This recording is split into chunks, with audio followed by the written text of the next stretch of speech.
We're going to start with the nation. Why Atiku PDP will lose in 2023 by Kokonsol. How 1 million man PVC march for Tinubu shut down Kano.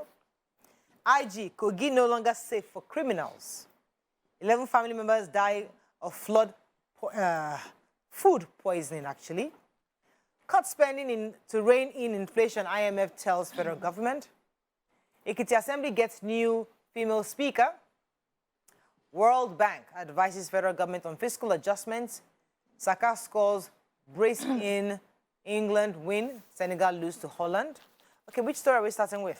We start with the major headline. Yes, start with the major headline. So, Governor Wike, of course, again played host to the NNPP presidential candidate in the state to commission or inaugurate this is a Canterbury word, but to inaugurate the internal roads in Umuaha local government area constructed within 1 year by Governor Wike. There's a word before it, and I don't want to bite my tongue. And of course, in his largesse, the way he is, he also promised the presidential candidate of the NNPP that whenever you need to campaign in Rivers State, be rest assured I will provide logistics, just as he had promised the Labour Party candidate. And then the NNPP candidate felt they need to assure him, because, you know, they were formerly party members in the PDP before he left to form the NNPP. And he says, well, without Rivers State, Lagos and Kano State, no candidate can win elections in Nigeria. Sadly, the PDP do not have control of Kano because he is there. Then Rivers State now, they're falling out with Governor Wike, and then he didn't elaborate on Lagos. But the PDP has answered him quickly that there's no evidence anywhere in the world that they would lose these 3 states that he mentioned. And so it should rest. IMF has been advising Nigeria since yesterday. I think I saw a report yesterday saying that food prices will go today. The report is talking about the fact that the federal government must look beyond the monetary policies into fiscal policy. According to them, they've urged the authorities to, among others, channel investments into infrastructure, health, and education. IMF directors Tobias Adrian and Victor Gaspar were saying that our inflation had jumped from 20.77% in September last month to 21.09% just last month. The inflation figure is largely driven by soaring food and energy prices. Although our federal government, Kiakia, has replied them, say don't mind IMF saying that food prices are increasing. They said that Nigerians should not be afraid. The federal government said Nigerians should not be afraid of any form of food crisis, because the federal government has said that it is working with the International Monetary Fund to ensure, no, they're actually speaking against the International Monetary Fund. They're saying that they've put things in place with the Federal Ministry of Agriculture and Rural Development, have opposed their submissions and said that they put measures in place to forestall increase in food prices, that we shouldn't mind IMF, that we shouldn't worry food prices will not be hiked during this period. So the Inspector General of Police, Usman Akali Baba, yesterday was describing Governor Yahaya Bello of Kogi State as a dogged crime fighter who has made the state unsafe for criminals to thrive. He was speaking during an event that he went to visit him, and he said the Kogi State governor would never raise an alarm of not being in control of insecurity in his state, that he has always observed, and he's at the forefront leading security in the state. So he also mentioned the fact that he has never heard him crying that he's out of control, because he's always having communication and synergy with corporates and security agencies to ensure that security is very tight in Kogi State. That he can remember the number of times he had visited the force headquarters to, show his support to the security agencies. And that is why there's less crime in, the state of Kogi, saying that most of the crimes committed by Kogi indigenes are not even committed in Kogi State because there's no room for them to do that there. And so he's, just saying how the governor has been of help to all the plans that they are making. The governor, on the other hand,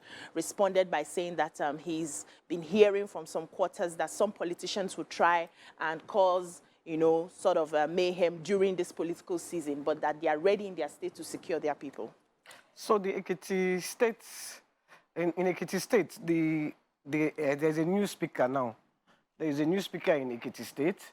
they have impeached the former one, Mr. Gboyega Aribishogun, and put in Mrs. Adelugba.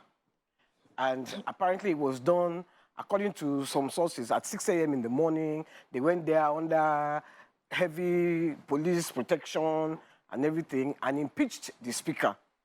The former speaker is against it.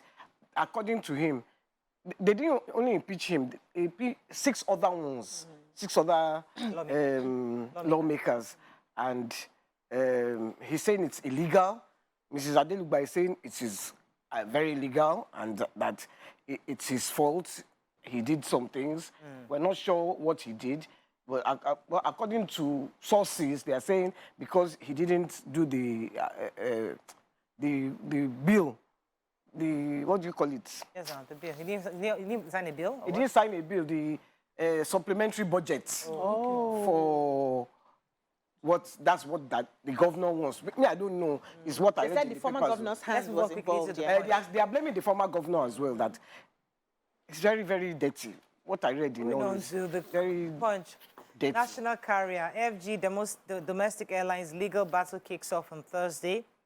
Kidnappers abduct ex-Akeredolu's aide, demand 100 million naira ransom. Politicians will use and dump your IG warns policemen. Ogun PDP, Supreme Court orders retrial, party crisis worsens. Presidency, North can't dictate to others, says Adebanjo. Petrol, electricity subsidies hurting poor Nigerians, says World Bank.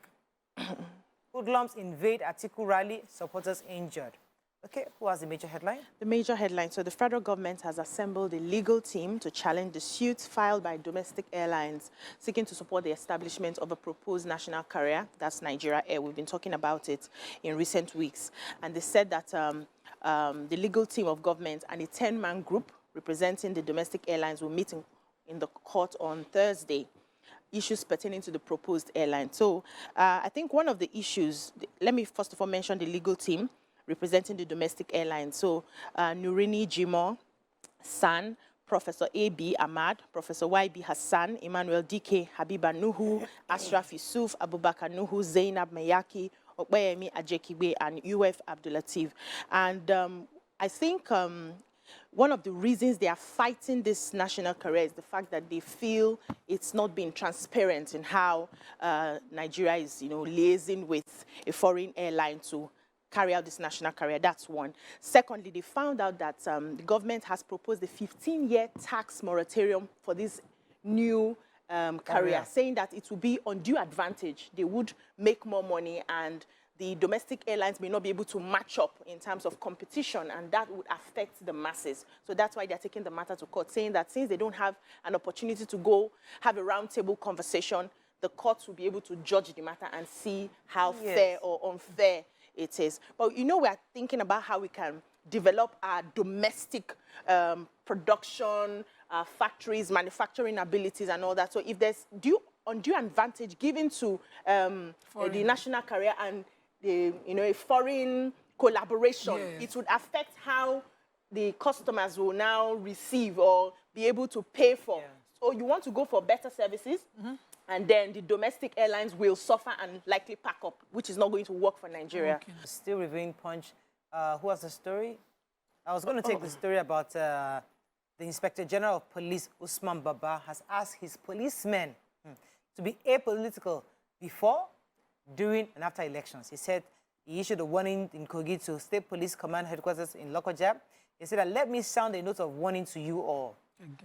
Be apolitical before and after the elections. You must not allow yourselves to be used and dumped by politicians.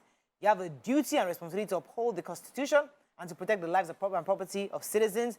He also promised to look into the challenges facing the police officers, especially the rank and file, and view of providing an enabling environment for them to do their work. So he's telling them not to collect money from politicians. I have the World Bank story in the Punch. So the World Bank just woke up and found out that, subsidies only benefit the rich households and reduce government spending on poor Nigerians. They've always said that. They've always maintained that. Wait, they just woke up.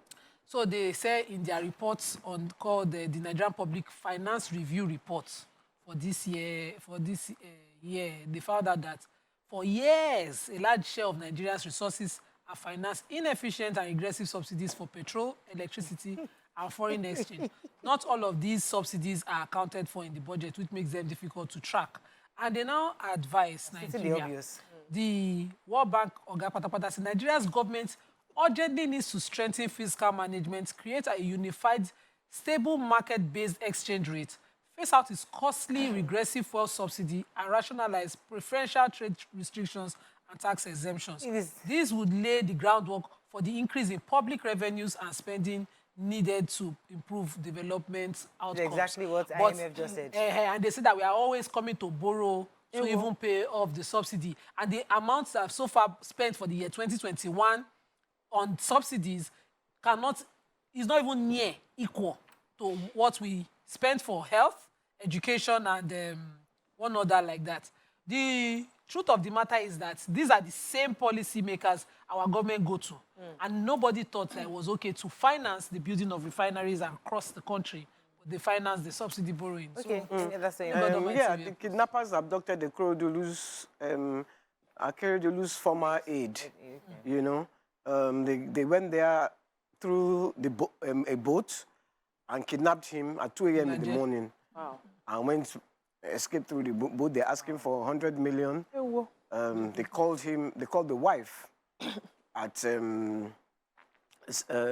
they called the wife. He called the wife from the kidnappers then saying, please help me.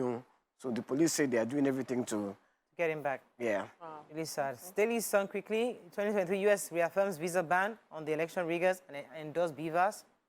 2023, don't blame anybody if you sabotage Obi. Northern elders tell Southeast. Wike promises Kwankwaso logistic support.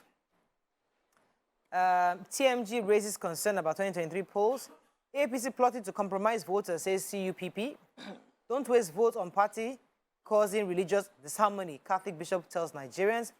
I pledge to move Nigeria from consumption to production, LP candidate tells editors nation that the nation will not work without competent leaders. Oshun statistician gives evidence on beavers, INEC to tender delicate certificates. Okay, which story are we starting with? The people of the Southeast have been told not to blame anybody if the presidential candidate of the Labour Party, Mr. Peter Obi, fails to win the polls simply because they fail to accord him the support that he deserves. This was said by the spokesman of the Northern Elders Forum, Dr. Hakeem Baba Ahmed, and he said that any suggestions that the North had picked is candidate is false. They have not picked anybody. They're trying to be very careful this time around because their hands were burnt in 2015. And they said what they are going to look for now is somebody who would come and solve Nigeria's problem. It doesn't matter where the person is from. But if they are saying that it's the turn of the Igbo, according to the gentleman's agreement that they have had, then it's only right that Igbo people surround and support their candidate, that every other part of the country has had a turn. It's just now that we're expecting that the Igbos will have a turn, but they must be seen to be united in, pushing that one. But they themselves are not in a hurry to, endorse anybody. That's the Northern Elders Forum. But they want somebody who will solve Nigeria's problems. So the political counselor at the United States Embassy, Mr. Rolf Olson, has said that the United States is not interested in any particular candidate. They are also backing up the beavers, saying that this electronic transmission of voters is the only way to ensure the integrity of the Nigerian elections. According to them, let me even quote him specifically. He said that it never ceases to amaze me how often the comments they have is on social media and traditional media always talks about who the U.S. is leaning towards. That they don't have any party they are supporting. They don't have any preferred candidates. All they want is the integrity of the elections to be free and fair, and they're supporting that the beavers and the electoral transmission of the votes of the results sheet are incredibly important, and they're important steps to forward the integrity of the polls and to ensure that everybody's voice is heard in the coming elections. I think that's pretty much what he said in the summary. Any other story in Daily Sun? Should we move on quickly now to the Vanguard? APC opposition parties bicker over the digital vote buying allegations. Ekiti Assembly Speaker impeached, suspend indefinitely. Kogi no longer safe for criminals, says IGP. How could oil thieves use technology to lay pipelines, says Mele Kyari. Can Sultan warn against electoral violence? And I'll wipe out Boko Haram, revive businesses, says Atiku at campaign in Gombe. Okay. Okay, the group CEO of the NNPC Limited, Mele Kyari, was, of course, again, because I think he's over talking on this issue, decrying the spate of oil theft in the country while on a TV interview. And he kept talking about how that these oil thieves, they are so modern and again in their activities, that they are deploying technology in their oil, in their thievery, that they have deep collaborations with those who are supposed to be protecting these pipelines. They have deep collaboration with the security agents as well. They can even be laying their pipes to the crude connections at night. They deploy heavy machinery to carry out these activities. But that the federal government, on its own way forward, that the federal government have decided to do a 24-hour surveillance with helicopters around to monitor and pipelines. And they've also given the contract to government Ekpemupolo's Titan, what's the name of that his company? Tantina Security Services, who are currently providing security along that, and the 4 billion. They are very quick. Yes. Okay. They are very quick. They are very quick at finding this thing that has been going on for years. Apart from giving the surveillance, the issue of surveillance, I wanted to hear whether he himself was saying that the NNPC is now deploying technology to track and monitor. Whatever kind of technology these people can use to steal can be used to track and monitor the activities. Okay, so the presidential candidate of the PDP was in Gombe. He was telling that he will revive and expand the businesses. He said that if they vote him, he's pledging that he will ensure he will give the businesses the support to set up industries that will give you. He now reminded them, you know that was PDP that created the Dakinko Work Dam to provide electricity to the entire community. That will now do more for you. I promise you that if you elect me, what we have started, I will ensure electricity that it will be provided across and it will be sufficient across the northeast. Yes, so he was telling them it will go be yesterday. Any other story? Yes. Meanwhile, hoodlums attacked the campaign. PDP. Yeah. Really? Yeah. 3 people were injured.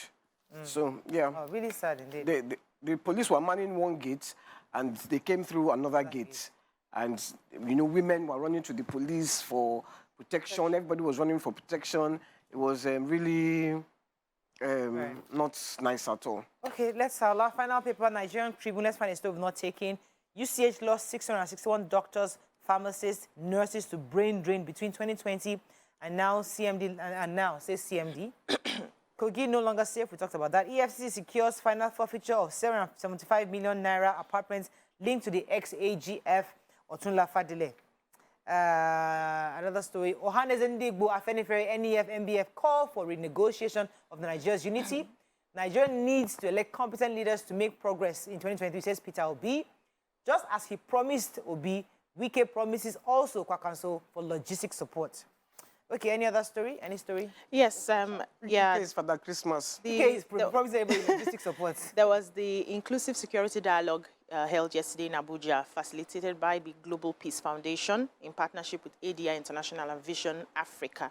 And the meeting was to provide platform for community leaders representing dissident Nigeria, militia, agitation groups, and we had the Christian Association of Nigeria Archbishop who attended. The Sultan of Sokoto was there. Alhaji Mohammed Saad Abubakar too was there, and they were all talking about electoral violence and trying to see how youths can stay away from that electoral violence, not allowing politicians to use them to cause that violence. And, the Christian Association of Nigeria Archbishop went ahead to say that the government needs to do a lot more for young people so that they can deploy their energy into productivity, support their businesses, and, help them to stay away from drugs. Fantastic. That's all we can take on Front Page Review.